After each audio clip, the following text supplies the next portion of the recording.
प्रमाण किंवा हृदयरोगाचं प्रमाण आज वाढताना जाणवतंय. याच्यासाठी शिवांबूचा किंवा उपवासाचा किंवा दोन्ही एकत्रित थेरपीचा फायदा असे होतो का? कित्येक उदाहरणं आहेत. असे कित्येक उदाहरणं आहेत ज्यांना अगदी 80%, 90%, 100% ब्लॉक असलेले लोक सुद्धा कुठल्याही बायपास सर्जरी शिवाय, एन्जिओप्लास्टी शिवाय बरे झालेली आहेत.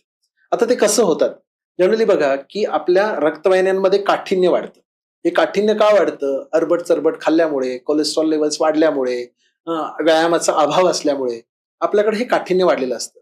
आता एखाद्या हौदामध्ये एका बाजूला पाणी वाढलं तर दुसरीकडे पण वाढलेलं असतं. असं नसतं की एका बाजूलाच वाढलेलं असतं. ऍक्च्युली ज्या वेळेला तुम्ही ते ब्लॉकेजेस बघता त्यावेळी कोरोनरी आर्टरीजनाच महत्व का देता? कारण तिथं हृदय बंद पडण्याचा धोका असतो. पण शरीरातल्या सगळ्याच रक्तवाहिन्यांमध्ये काठिण्य वाढलेलं असतं. मग बरोबर. फक्त तुम्ही तिथं एन्जिओप्लास्टी करता किंवा बायपास करता म्हणजे काय करता? फक्त again you are treating only the symptom. परिणामावर उपचार करता, मूळ कारणावरती उपचार करत नाही.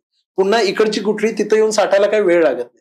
मग आम्ही काय म्हणतो की हा तुमच्या आहार विहार विचारांशी रिलेटेड हा डिसीज आहे.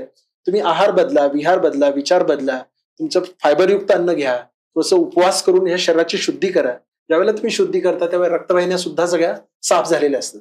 मग अशा पद्धतीचे जे पेशंट येतात त्यांना सुद्धा आम्ही 7-7, 8-8 दिवस त्यांच्या वजनाच्या हिशोबात आम्ही उपवास देतो. आणि कितीतरी लोक असे आहेत की जे बायपास सर्जरी करायला सांगितली होती त्यांनी बायपासलाच बायपास केलंय.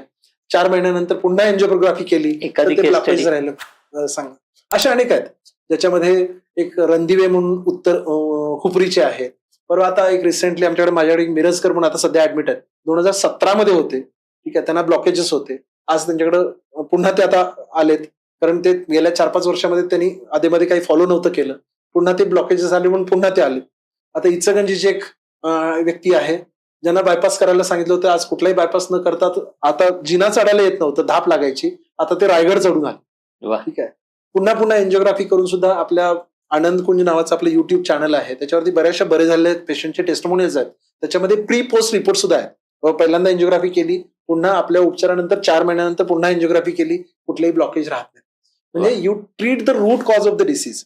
तुमचा आहार विहार विचार बदला, तुमचं लाईफस्टाईल बदला, डायबिटीस सारखे किंवा हृदयविकाराचे सारखे पेशंट पूर्णपणे बरे होऊ शकतात. खूप सुंदर सांगितले की परिणामांवरती ऍक्शन्स घेण्यापेक्षा मुळावरती घाव घाला. घ्यायला पाहिजे. आणि मुळावरती जर घेतला तर निश्चितच एवढे चांगले रिझल्ट मिळताना आपण बघतोय.